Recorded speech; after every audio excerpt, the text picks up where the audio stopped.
கமலாவின் இந்த அனைத்து நல்லுள்ளங்களுக்கும் வணக்கம். இன்னைக்கு நம்ம எதை பற்றி பார்க்க போறோம்னா, ஜியோவில் ஆல்ரெடி கிகா ஃபைபர் லான்ச் ஆச்சு. அதை பற்றி நம்ம வீடியோ போட்டிருந்தோம். அது தொடர்ந்து பார்த்தீங்கன்னா 3 months ஃப்ரீயாக கொடுத்துருந்தாங்க. அந்த 3 months ஃப்ரீக்கு அப்புறம் என்ன பேக்கில் ரீசார்ஜ் பண்ணலாம், எவ்வளோ அமௌண்ட் வருது, மேபி இது வந்து நார்மலாக இருந்த ரேட்டோட அதிகமாகிடுச்சா இல்லை இன்னும் ஃப்ரீயாகவே கொடுக்குறாங்களா 3 monthsக்கு அப்புறமுன்றதை தான் இன்னைக்கு வீடியோக்குள்ளே பார்க்க போகிறோம். ஸோ நம்ம வீடியோவை மறக்காமல் ஃபுல்லாக பாருங்கள். ஜியோ கிகா ஃபைபர் வாங்க போகிறீங்க இல்லை யூஸ் பண்ணிட்டு இருக்கீங்க, 3 months முடிய போகுது, நெக்ஸ்ட் என்ன பேக் ரீசார்ஜ் பண்ணலான்னாலும் மறக்காமல் நம்ம வீடியோவை ஃபுல்லாக பாருங்கள். அப்போ தான் உங்களுக்கு புரிய வரும். இந்த வீடியோவை லைக் பண்ணலன்னா ஃபஸ்ட்டு லைக் பண்ணிக்கோங்க. ஓகே, எங்கள் சேனல் சப்ஸ்கிரைப் பண்ணலாம் இருக்க சப்ஸ்கிரைப் பண்ணிக்கோங்க. அதோட பக்கத்தில் இருக்க பெல் ஐக்கானையும் கிளிக் பண்ணிக்கோங்க. ஆல்ரெடி நம்ம ஒரு வீடியோ போட்டிருந்தோம் ஜியோ கிகா ஃபைபர் லான்ச் ஆச்சுன்னு சொல்லிட்டு. அது தொடர்ந்து பார்த்தீங்கன்னா ஜியோ கிகா ஃபைபர் லான்ச் ஆச்சு கிட்டத்தட்ட 3 மாதம் ஃப்ரீயாக டேட்டா கொடுத்துருந்தாங்க. அதில் வந்து பார்த்தீங்கன்னா உங்களுக்கு டேட்டா லிமிட் 100 GB வரைக்கும், அது மட்டும் இல்லாமல் ஸ்பீடு பார்த்தீங்கன்னா 100 Mbps கொடுத்தாங்க.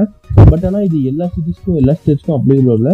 சில ரிமோட் சிட்டிஸில் மட்டும்தான் வந்து அலோவ் பண்ணி யூஸ் பண்ணிட்டு இருக்காங்க. நிறைய பேர் வந்து பார்த்தீங்கன்னா கிட்டத்தட்ட டேட்டா வந்து ஃப்ரீயாகவே யூஸ் பண்ணிட்டு இருக்காங்க ஜியோ கிகா ஃபைபரில். அது வந்து பார்த்தீங்கன்னா ஜியோ டிவி வரப்போதும் அப்படின்னு சொல்லியிருந்தாங்க. ஜியோ கிகா ஃபைபர் வந்து பார்த்தீங்கன்னா ஜியோ சிம் எப்படி நார்மலாக கமர்ஷியலாக ஃபஸ்ட்டு நிறைய சில பேருக்கு மட்டும் யூஸ் பண்ண கொடுத்தாங்களோ அதே மாதிரி ஜியோ கிகா ஃபைபரும் அப்படி தான் போயிட்டு இருக்கு. என் ஃப்ரெண்டு ஒருத்தருக்கு 3 மாதம் ஃப்ரீ பேக் முடிய போகுது அப்படின்னு சொல்லிட்டு ரீசார்ஜ் பண்ணலான்னு போகும்போது அவருக்கு பிளான் பார்த்தீங்கன்னா திரும்ப வந்து பார்த்தீங்கன்னா 0 rupees தான் காட்டுது. அதே மாதிரி பார்த்தீங்கன்னா அவருக்கு ஆட் ஆன் பண்ணால் 40 GB பண்ணிக்கலாம், அதுவும் 0 rupeesல. திரும்ப ஆட் ஆன் பண்ணால் 40 GB பண்ணிக்கலாம் 0 rupeesல. ஏன்னு பார்த்தீங்கன்னா ஜியோ ஃபர்ஸ்ட் ரிலீஸ் வந்து பார்த்தீங்கன்னா ஃபர்ஸ்ட் ஃப்ரீயாக கொடுத்துருந்தாங்க சில பேருக்கு மட்டும். அதுக்கப்புறம் பார்த்தீங்கன்னா ஜியோ சிம் வந்து எல்லா யூசர்ஸ்க்கும் ஃப்ரீயாக கொடுக்கணும், எல்லாத்துக்கும் ரீச் ஆகணும்னு சொல்லிட்டு அதோட வேலிடிட்டி எக்ஸ்டெண்ட் பண்ணிட்டே இருந்தாங்க, ஃப்ரீ வேலிடிட்டி. அதே மாதிரி தான் ஜியோ கிகா ஃபைபர்னு எப்படி போயிட்டு இருக்கு. ஃபர்ஸ்ட் 3 months பார்த்தீங்கன்னா உங்களுக்கு 100 GB 100 Mbps டேட்டா ஸ்பீடு கிடைச்சிட்டு இருந்துச்சு.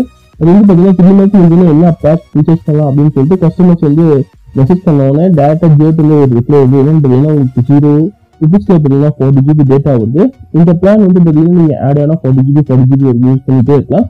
இது வந்து பார்த்தீங்கன்னா எந்த ஒரு காஸ்ட்டும் இல்லை. ஏன்னு பார்த்தீங்கன்னா இது வரைக்கும் ஜியோ வந்து ஜியோ கிகா ஃபைபருக்கு எந்த ஒரு கமர்ஷியல் பிளானையும் வந்து புதுசாக கொண்டு வரல. மேபி இது டெஸ்டிங் ஸ்டேஜ்ல தான் இருக்கு. சில மெட்ரோ சிட்டிஸ்ல மட்டும்தான் இது கிடைக்குது. நீங்க சென்னையில் இருக்கீங்கன்னா மறக்காம முடிஞ்ச அளவு ஜியோ ஆஃபீஸ்ல போயிட்டு ஜியோ கிகா ஃபைபர் வாங்குறது பாருங்க. ஏன்னு பார்த்தீங்கன்னா இன்னும் ஃப்ரீல தான் போயிட்டு இருக்கு. ஸோ நம்ம ஃப்ரீயா வந்து டேட்டா கிடைக்குது. உங்க ஹோம்ல நீங்க யூஸ் பண்றதுக்கு ரொம்ப ஹை டேட்டா கன்சியூம் பண்ணீங்கன்னா நீங்க உங்க ஜியோ ஆஃபீஸ் வந்து ஜியோ கிகா ஃபைபருக்கு ஃபெசிலிட்டி நீங்க வாங்கி யூஸ் பண்ணிக்கலாம். ஏன்னா இது உங்களுக்கு ரொம்ப பயனுள்ளதா இருக்கும். இன்னைக்கு சொல்லப்படுற தகவல் இதுதான்.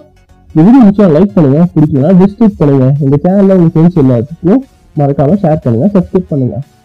ஓப்பன் ஆப் டவுன்லோட் பண்ணுங்க, பண்ணுங்க. ஆப்போட லிங்க் டிஸ்கிரிப்ஷன்ல கொடுத்துருக்கேன், கிளிக் பண்ணி டவுன்லோட் பண்ணிக்கோங்க. நன்றி, வணக்கம்.